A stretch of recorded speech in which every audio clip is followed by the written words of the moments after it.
Oh, right. So I stay where I am. If you can just stay where you are, yep. that would be absolutely perfect. But we'll come back in, we'll do that again. All right. Hi, Bron. Hello, Martin. I was loving your show until we got Oh rudely God. interrupted Can by you believe fire it? alarms. So annoying. But that's the way that it is. So annoying. And it's like the last 12 minutes where it really builds. And right at the end, it all comes together, and there's like a big in the end when you're like, oh, I'm so sad. I love the ending. So the fact that no one got it, it's so you know, weird. you had such a good room in there. So without giving too much away, then what did we kind of miss from the build up? So the teachers would have loved it, because like I know I get a lot of teachers in, and it's so the build up is where. So I find out that my partner has 14 years into our relationship. I find out that when he was in primary school, he had a special helper. Yeah. And you remember when you're in primary school, remember the special helpers everywhere, and you don't really think and you don't really know what's going on. But all of them grow up into adults, don't they? And then they don't have a special helper with them anymore. So it never dawned on me until Lucas had said, my partner had said, oh yeah, I had one. I'm like, oh my God. Why? And then I'm like, so we work out why, and we work out it's, and then the last bit is I guess maybe part of the most chaotic bit of the show's called Chaos, so it's like all of the chaotic chapters of my life kind of coming together. And I guess the important thing is, I think that room's going to follow you on now. I think that room is going to follow you on back down to London, where you're continuing. Yes, they want to come and see it. I mean, London's all sold out. Oh. So we'll be back, but it'll be online. So this is like all these people who missed the last bit. Yes, it will be online in October. You will be able to find it somewhere. Somewhere, yeah. Yeah, and you know what? Today is the first time I'm discovering you. I've not seen your work before. Oh, right. So this was a real joy for me. I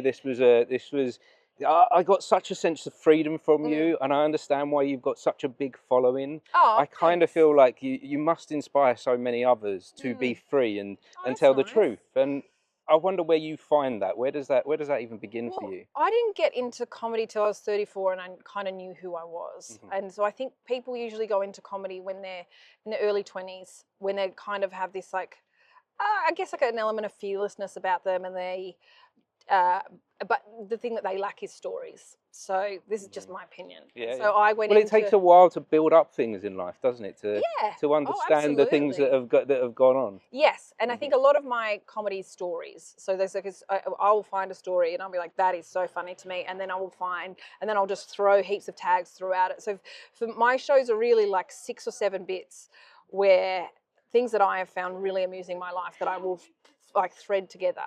And it's relatable because I have lived a life. Like I have kids, and I had a job before this, and you know I've got an aging mother, and I've got a partner that drives me mental, and there's so many things that like, there's little ways for people to sink their teeth into everywhere. Like at the end of the show, I'll often get people come over and say, Bron, I'm a teacher, or oh, Bron, I've got kids, or oh my God, my mum's moved in with me, or oh my God, it's always a relatable journey that you're going on. Yeah, so that for me is that has been really effortless in that area, because I'm like, well, yeah, I'm happy to talk about these things, and then people like, oh, well, I've also got a bitch older sister, and I'm like, oh my God, yeah.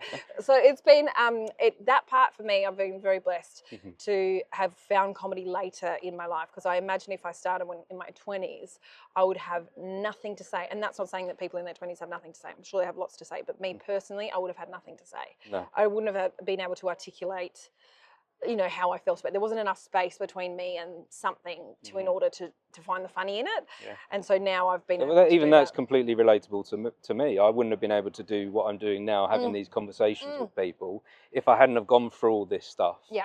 I wouldn't have been able to do this when I was 20. I could only do this when I was nearly 40. Yeah. Because I had to have experience in life, and I had to absorb all this.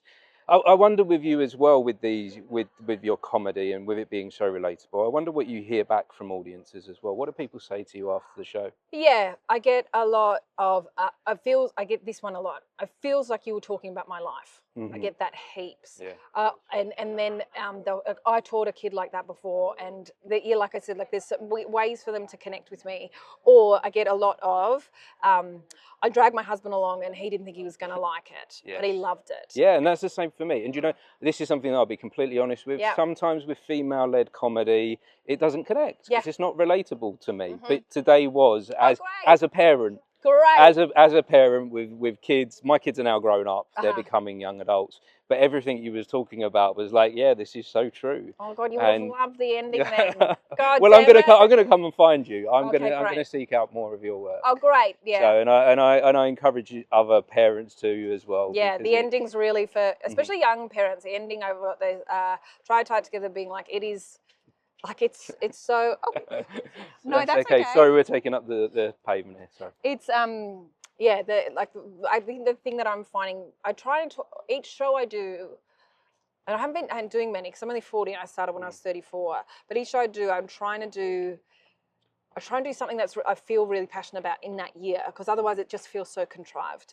And this year I found with 3 kids and trying to get this comedy career like up and running, and all of the things that come with that, like all the noise and all of like the social media and the pressure to hear and all of the stuff that you can't make one like miss it. But you also have to be genuinely you. Like you have to be authentic, and that sometimes can make people feel funny, and that can make people dislike you, and you have to kind of grapple with that of like, am I willing to let people not like me? And that is hard for some people. And honestly, it would have been hard for me in my 20s. But now that I'm 40, I'm like, well, there's just going to be people who don't like me. And that's okay. And there's heaps of people I don't like. And that's also okay. And that's like, I'm not going to go buy a ticket to their comedy. Yeah. And I don't expect people who don't like me to come buy tickets to my comedy. But you can't please everyone. And that took me a really long time to learn. And it's brave to find that place as well. Oh, it's freeing, isn't it? Yeah, God, freeing. So nice. It's so nice and that's what I'll try and talk to the audience quite a bit. I can't do it a lot because I don't have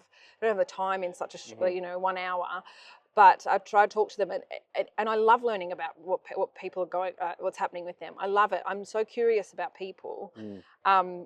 And like I was saying, each year I'm trying to find something that I'm like, okay, what is happening for me right now? Because that's when it becomes authentic, I think. Because if someone goes, okay, far out, I have to show this year. All right, what's happened in my life? All right, well, I guess I went to a private school. All right, and this is no shade on anyone else. It's just not what I just can't do it. I think it would just come off really poorly if I was like, right, okay, well, I'm going to focus on talking about what it was like to be a high school student 22 years ago.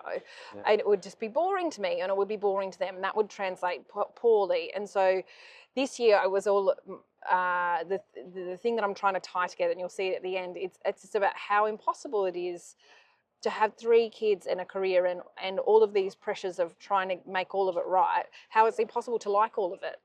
And and you would know this as a parent, is like people will often say to you, and this is older generation, they'll often say to you,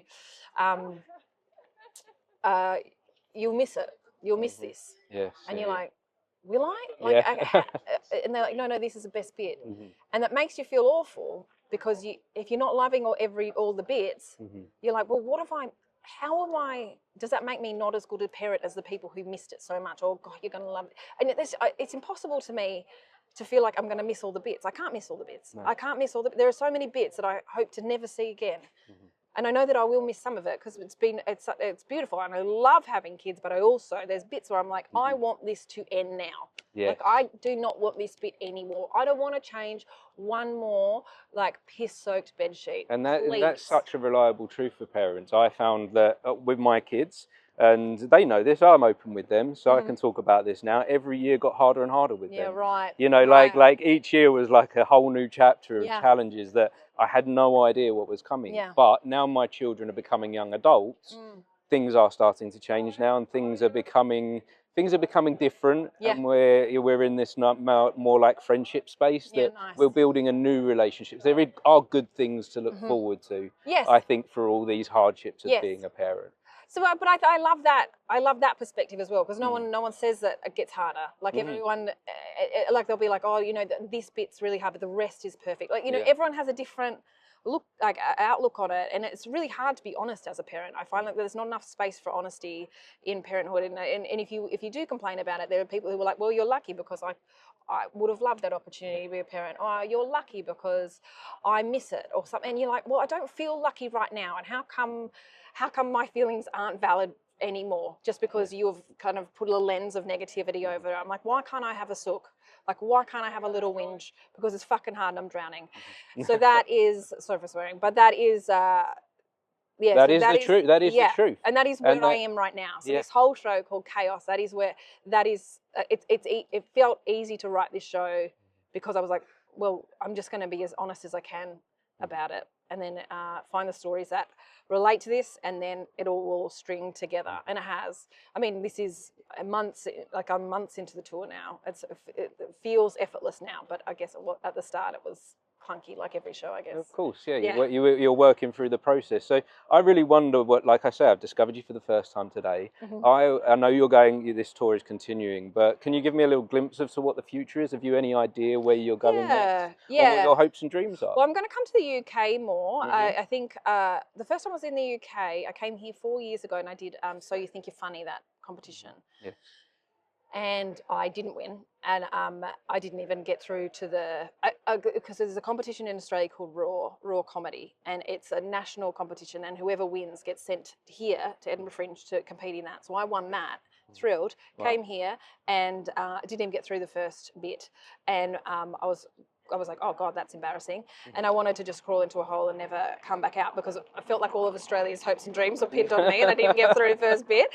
But a woman at the end came over to me and said, I've got feedback for you. And I think she was one of the judges, and I didn't want it. And I said, okay. And she said, I can see why you're funny in Australia. And I was like, oh. And she said, yeah, we're very different here. And so that planted a lot of doubt in me to ever. I was like, well, I'm happy to never go back there, because why would I go to a place where the comedy's different, where the laughter's different? Yeah, right. I was like, there's enough comedy for me in Australia. I love Australian comedy. That's fine. But the opportunity came up this year, and I thought, okay, I'll just give it a go. I'll just see what it's like. And if it's an absolute disaster, like I don't care. Like, I've done way harder things than bomb on stage. Yeah. So after 3 kids, you constantly have perspective as a parent. Like, you can have a dreadful gig, you come home, and the kids are like, where are my shoes? You're like, oh wow, yeah, you're right. And they don't care. Like, that's nothing to them. This is important. Like, this is important. So I'm glad even though it's hard, I'm glad I've got like daily perspective. But yeah, I wasn't sure how. But the UK has been wonderful. Like, I've had all audiences have been so great. So that's a great example how things can change for you. Yeah. How if you keep moving forward, and the whole thing can shift.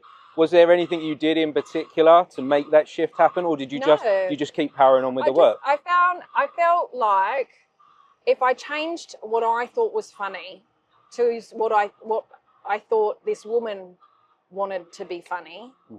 Then it wouldn't have been funny at all. Like, you'd have come away from your truth. Exactly. Yeah. And that's the only thing I find interesting, is when someone is being authentic on stage. And when you can always tell when someone's being contrived. You can always tell when someone has, and you can see like how someone has been influenced. But when you see someone's like absolutely put this whole mask and uniform on of someone else, you're like, well, this is no longer interesting. No. I don't want to see. I'd go to a play if I want to see this.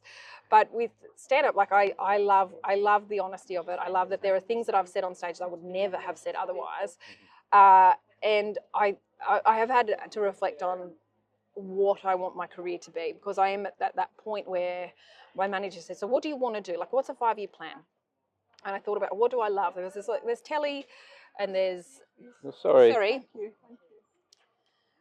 Like, in Australia, there's telly, and there's things like that, and there's acting, like some, but that's fine. But my favourite thing is to be on stage. It's my stand up is my favourite thing. And you could see that when you come out. Oh, nice! Like, you shone when you come out, and I saw that being your space. Oh, it's my favourite. That was your room. Everyone in there was your tribe. Yeah, nice.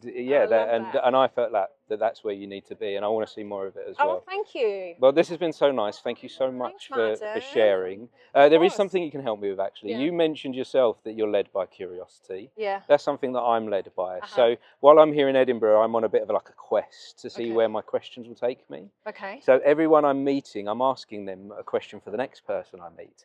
And I have no idea who they're going to be. The person doesn't know either.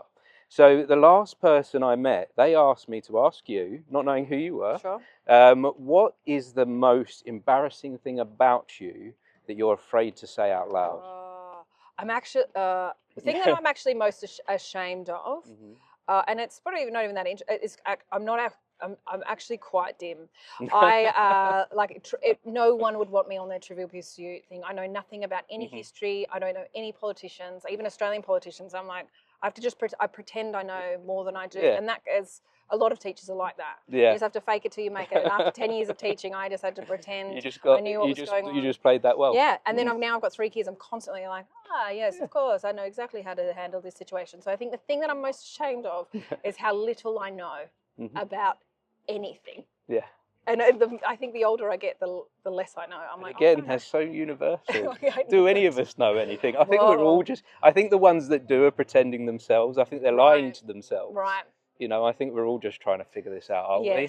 Oh, well, I think so. But then when I'll have a conversation with someone and they'll mention that many things, and I go, I probably should know what any of these things mean. And I go, yeah, but I also can't be bothered to learn it. So I just go, yeah. Well, you're getting by quite all right. Exactly, it's fine. No one's asking me for advice on anything. And you know what? We're past that schooling, but who's testing us? That's right. Who's testing us? And exactly. if people are they part of our life? They don't need to be. Exactly. No one. Yeah. Literally, no one's asked me to be on the Trivial Pursuit team, but trivia team. But it is my worst nightmare. I will happily say no, but if they're like, why? I'll be like, oh, because I'm an idiot. Like I don't know how else to say that nicely. So the question I have for the next person is, all right. What is the worst housemate you've ever had and why? I'm always fascinated by that. To live in such proximity with someone who... The worst person you've ever lived with. Yeah, it's the worst person you've ever lived with. And you mean you could stumble on some pretty dire answers there. That's what I'm looking for. Okay, great. I'm looking to this. Like, my mum. And you're like, yeah. Or my kids. Yeah, exactly. Yeah, actually, I'm in a pretty bad share house at the moment with them. Well, again, I appreciate this, Bron. So Thanks. nice to meet you. Lovely. What a nice chat. Wonderful. Thank you so much. And if anyone's been watching or listening, we appreciate you for joining us. Thank you. Thank you. That was wonderful.